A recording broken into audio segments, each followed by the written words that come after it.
Bueno, ahora sí, vamos de lleno al análisis político después de abrir un poco con Nirvana. Está con nosotros el señor Juan Carlos Fernández Alonso, el señor Carlos Pereira, que nos van a dar un panorama de esto. Hay mucho para hablar por estos 4 meses que son impresionantes. Me sorprende todo lo que pasó en estos 4 meses, de todas estas medidas nefastas y bueno, todo este maneje. Primero el tema de Macri, con sus cuentas en Panamá, y por otra parte ahora que están por llamar a declarar a la presidenta y bueno, se corre el rumor de que la pueden detener. ¿Qué opinión tienen al respecto?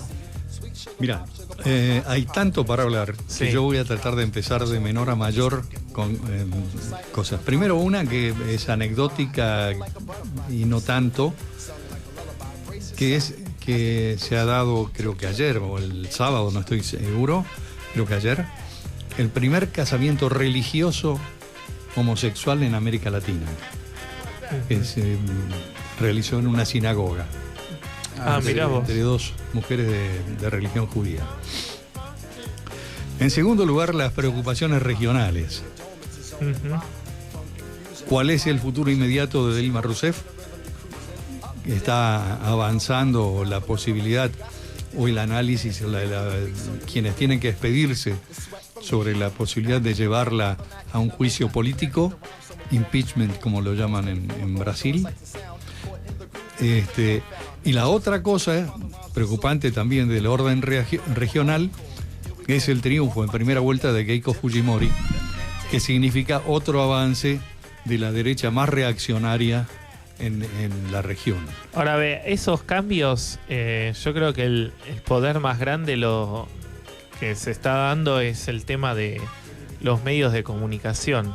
Es decir, la manipulación que tienen sobre gran parte de la sociedad, yo creo que es una de las grandes razones. No cabe duda, la presión que están ejerciendo los medios de comunicación, la tergiversación, la malinformación que están generando, las informaciones parciales y también no descartar la influencia y la participación en concomitancia con esto de los medios de las élites judiciales de todos estos países, que son élites claramente cómplices. Cómplices y claramente reservorios de la reacción más recalcitrante. Sí. ¿Qué querés que te agregue, Sebastián? Vos decís que estás sorprendido por lo que pasó en los 4 meses y, por ejemplo, en lo que es en la parte social, los aumentos, la devaluación, los ajustes que estamos teniendo ya se lo habían anunciado durante la campaña un año antes.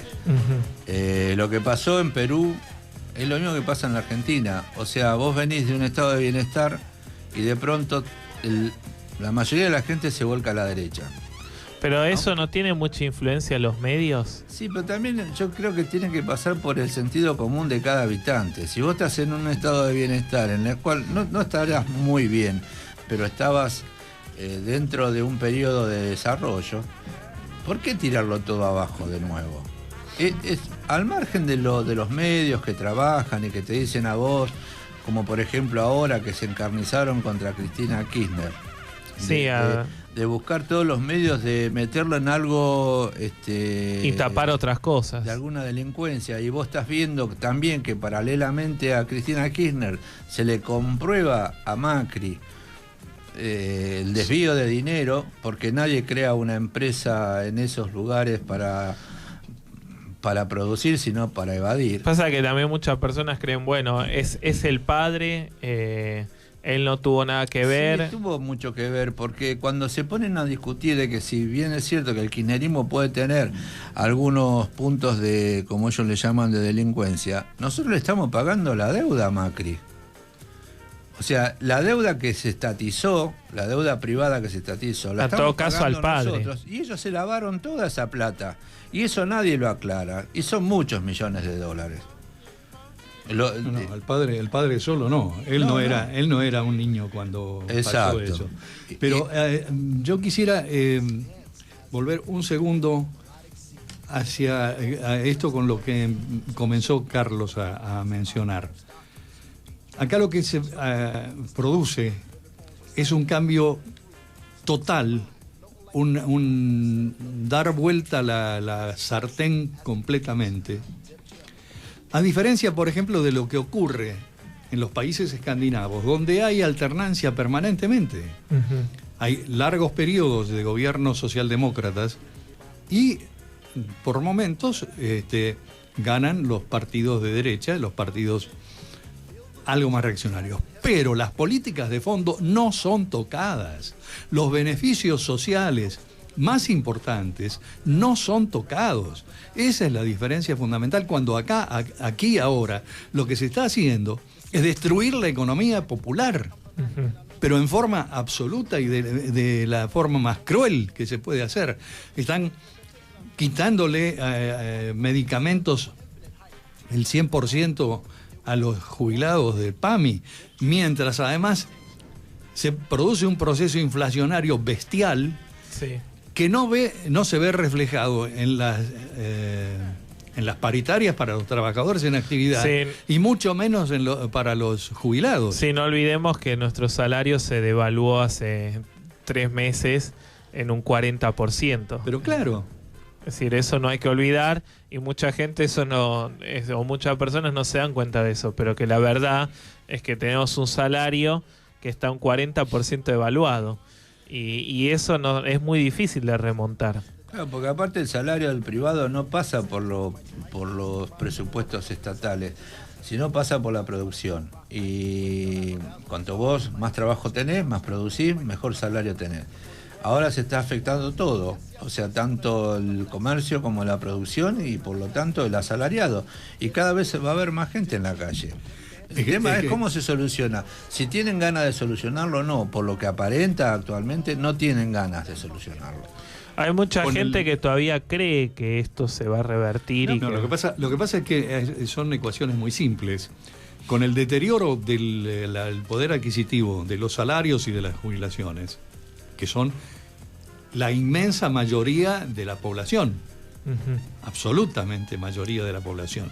Después puede haber algunos sectores medios de pequeños comerciantes, de profesionales, que pueden no depender de un salario, pero participan en esta escalada que voy a describir, que es, al bajar el poder adquisitivo de los salarios, se reduce automáticamente el consumo.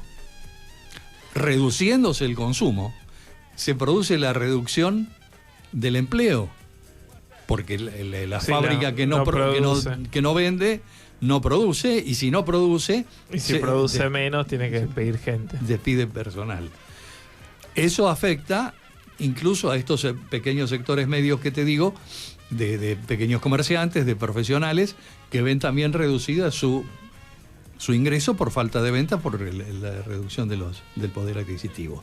Y a la larga también afecta a las grandes empresas, las empresas medianas o grandes, con la consecuencia de esta. Y entonces se forma un círculo vicioso que es nefasto. Sí, lo peor de todo es que, bueno, eso es lo que es decir, más allá de todo lo que está pasando, lo que se difunde en los medios de comunicación, eso creo que es lo más importante, ¿no? Porque el deterioro económico de la mayor parte de la sociedad no se ve reflejado en los medios de comunicación, y eso creo que es el eje fundamental, ¿no? Las políticas económicas que se ocultan atrás de todo este show mediático. Claro, hace una semana que estamos con este tema de Fariña, de Lázaro Báez y de toda esta historia.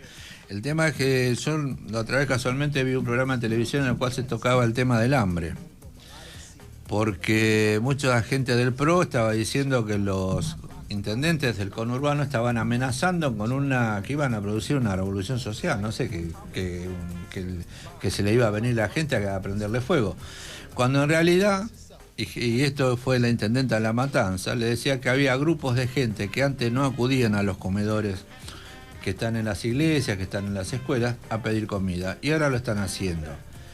Entonces uno del PRO, muy suelto de cuerpo, decía que ellos habían heredado un índice de pobreza muy alto. Pero una cosa es la pobreza, que es el tipo que se la rebusca como para poder comer, y otra cosa es el hambre, donde ya no te la rebuscas ni para poder comer. Y eso es lo que esta gente no entiende. Porque la Argentina está en este momento en un periodo en el cual esperemos que estos tipos tengan la capacidad de rever todo lo que están haciendo, que no tenemos que llegar al 2001. Porque el rebrote del 2001 fue por hambre. Y no tenemos que llegar. Si veníamos de un periodo en el cual Argentina estaba cumpliendo con todo lo que se le pedía a nivel internacional, se pagaban las deudas, había trabajo, no estábamos en una etapa de crecimiento tan grande como la tuvimos al comienzo del kirchnerismo, pero el mundo entero está en esta crisis, no es que la Argentina solo. Y bueno, hay que buscar los medios como para que no caer de vuelta en lo anterior, porque ahora yo lo veo muy suelto de cuerpo a Prat Gay diciendo que está arreglando con el Fondo Monetario, sabiendo que esas recetas en la Argentina han profundizado la pobreza.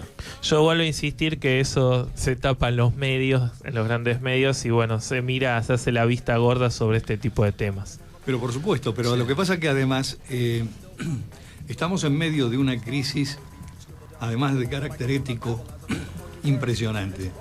La situación del presidente de la República es insostenible, es una vergüenza mundial que está teniendo repercusión en todo el mundo en los primeros planos, porque es el caso más paradigmático de corrupción y más importante de los que se ven, porque la hipocresía con que se maneja, la actitud de infantil con que se maneja, no corresponde a un cargo como el que tiene. Fijémonos que el presidente de Islandia renunció. David Cameron, que también está involucrado en esta situación, está ahí haciendo pininos, pero como primera medida, lo primero que hizo fue aceptar que se había equivocado. A partir de ahí es mucho más posible reacomodar una situación u ofrecer soluciones a una situación. Pero cuando se la niega, y se la niega infantilmente, diciendo, no, fue mi papá, como si tuviera 5 años, es imposible de solucionar. Es imposible cuando además hoy aparecen situaciones que demuestran que parte de lo que dice es mentira, y de lo que dijo, de que transfería sus bienes a un fondo fiduciario, todo, un macanazo insostenible, pero además se viene a demostrar que posteriormente a eso, y siendo presidente, ha transferido bienes propios por supuesto, ¿a quiénes lo ha transferido? A las empresas del grupo. Claro. Resulta que le transfiere a Sideco, que además, casualidad, Sideco no está radicada en la Argentina, está radicada en Panamá. En Panamá. Entonces, ¿a quién le puede hacer creer que se desprende de algo, que vende algo, que no son más bienes suyos? Si lo está pasando a su propia empresa, de la que él forma parte indudablemente. Bueno, para cerrar. Para cerrar, no hay que olvidarse de que hay una presa política en Jujuy, algo que está pasando muy por el por arriba de todos, y que bueno, que eso tendría que hacerse una denuncia a nivel internacional, porque hasta el mismo Papa ha dicho el estado de Milagro Salas, y estos tipos es como que no quieren dar vuelta atrás. Bueno, yo creo que los representantes políticos nuestros deberían tenerlo en cuenta. Bueno, muchas gracias Juan Carlos. Carlos, con el análisis político gracias, seguimos con más radio.